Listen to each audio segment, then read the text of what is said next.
warahmatullahi wabarakatuh. Good morning, student. Bagaimana kabarmu hari ini? Mudah-mudahan kita semua diberikan kesehatan dan perlindungan oleh Allah Subhanahu wa Ta'ala. Dan jangan lupa kita selalu terapkan 5M, di mana mencuci tangan dengan sabun, memakai masker, menjaga jarak, menjauhi kerumunan, dan mengurangi mobilitas, serta tambahkan 1M dengan melaksanakan vaksinasi yang lengkap.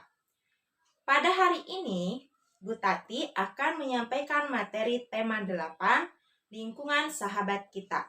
Subtema 1, pembelajaran 2, mengenai siklus air, di mana materi ini terintegrasi dengan muatan IPA, Bahasa Indonesia, SBDP.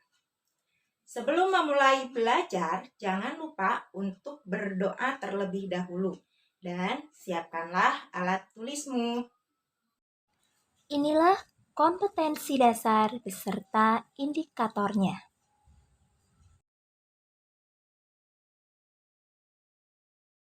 Tujuan pembelajarannya adalah 1. Melalui video pembelajaran, peserta didik dapat menjelaskan mengenai terjadinya siklus air dengan benar. Kedua, melalui video pembelajaran, peserta didik dapat menguraikan peristiwa penting dalam teks non-fiksi dengan benar. Dan yang ketiga, melalui video pembelajaran, peserta didik dapat menyanyikan lagu air terjun dengan nada yang tepat. Tahukah kamu bahwa keberadaan air di dunia ini menjadi sumber kehidupan bagi makhluk hidup? Air digunakan untuk berbagai kebutuhan sehari-hari seperti mandi, mencuci baju, minum, dan juga memasak.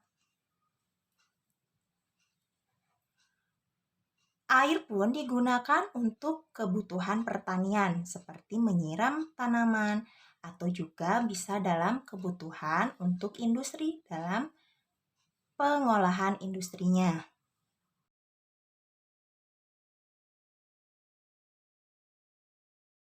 Menurutmu, mengapa air tak kunjung habis walau terus-menerus digunakan? Nah, itu disebabkan air yang ada di permukaan bumi selalu tetap karena mengalami siklus air.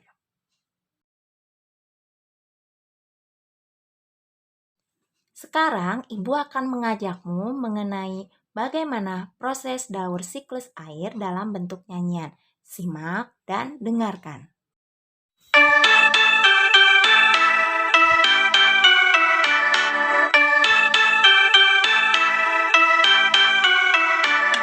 Ayo kita belajar tentang siklus air, yaitu proses alam perputaran air di bumi.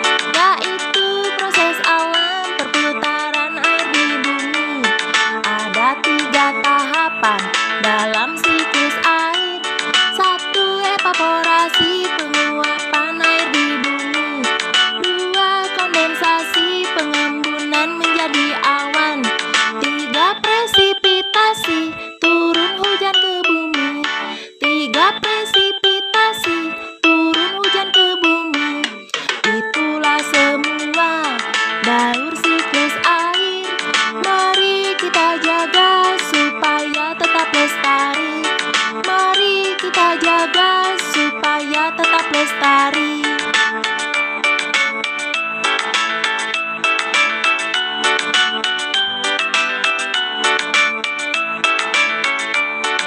Sekarang Ibu akan menjelaskan siklus air dalam bentuk gambar animasi. Siklus air diawali oleh terjadinya penguapan air yang ada di permukaan bumi dengan bantuan sinar matahari. Penguapan ini disebut dengan istilah evaporasi. Evaporasi mengubah air berwujud cair menjadi air yang berwujud gas. Selain air, tumbuhan juga mengalami proses penguapan yang dikenal dengan sebutan transipitasi. Setelah itu, uap air menuju atmosfer bumi.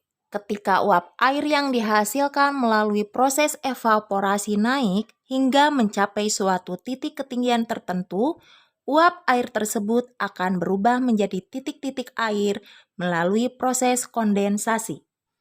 Titik-titik air akan berkumpul hingga membentuk awan.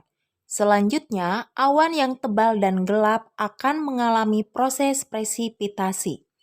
Presipitasi adalah proses jatuhnya butiran-butiran air ke permukaan bumi atau dikenal dengan hujan. Air yang ada di permukaan bumi akan kembali mengalami siklus air dan akan terus selamanya seperti itu. Setelah kamu mengamati proses siklus air, Ibu Tati harapkan kamu dapat menjelaskannya kembali dengan menggunakan bahasamu sendiri. Sekarang, mari simak bacaan teks non-fiksi mengenai tahapan siklus air. Siklus air diawali oleh terjadinya penguapan air yang ada di permukaan bumi. Penguapan ini disebut dengan istilah evaporasi. Evaporasi mengubah air berwujud cair menjadi air yang berwujud gas. Setelah itu, uap air menuju atmosfer bumi. Ketika uap air yang dihasilkan melalui proses evaporasi naik hingga mencapai suatu titik ketinggian tertentu, uap air tersebut akan berubah menjadi titik-titik air melalui proses kondensasi. Kondensasi adalah pengembunan uap air membentuk awan. Selanjutnya, awan yang tebal dan gelap akan mengalami proses presipitasi. Presipitasi adalah proses jatuhnya butiran-butiran air ke permukaan bumi. Butiran air tersebut disebut hujan. Air yang ada di permukaan bumi akan kembali mengalami siklus air. Masih ingatkah kamu apa itu teks non-fiksi? Teks non-fiksi adalah teks yang dibuat berdasarkan fakta, realita, atau hal-hal yang terjadi dalam kehidupan sehari-hari. Contohnya seperti biografi, karya ilmiah, laporan berita, dan tulisan sejarah. Lalu, bagaimanakah cara untuk mengidentifikasi urutan peristiwa penting dalam teks non-fiksi? Pertama, mulailah membaca teks dari awal hingga akhir. Kedua, temukan kalimat utama atau gagasan pokoknya. Dan yang ketiga, tandai kata atau kalimat yang menjadi kata kuncinya. Contoh di tahapan siklus air, kata kuncinya yang digunakan adalah evaporasi, kondensasi, dan presipitasi.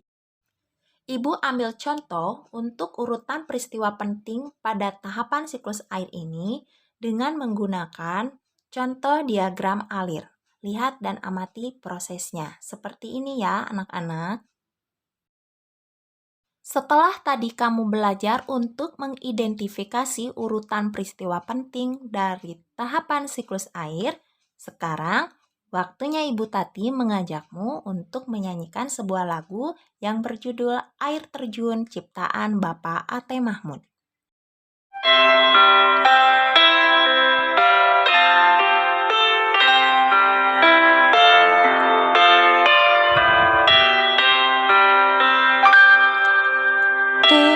Terdengar sayup-sayup bunyi air yang tak putus, terbawa oleh angin dari arah lembah.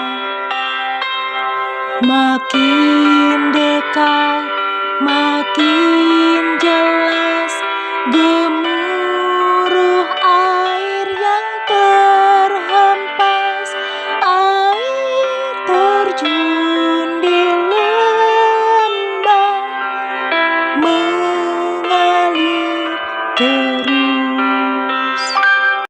Setelah kamu mendengarkan lagu Air Terjun, sekarang Ibu Tati akan menjelaskan mengenai tangga nadanya.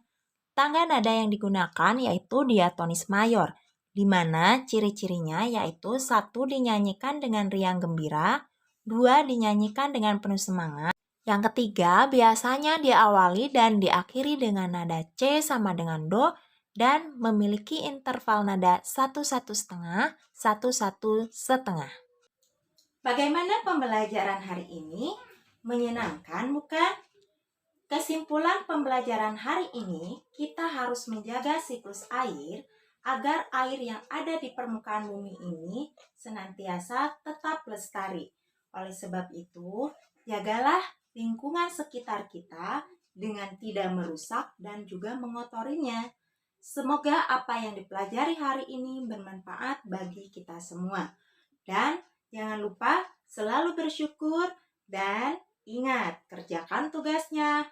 Tetap semangat!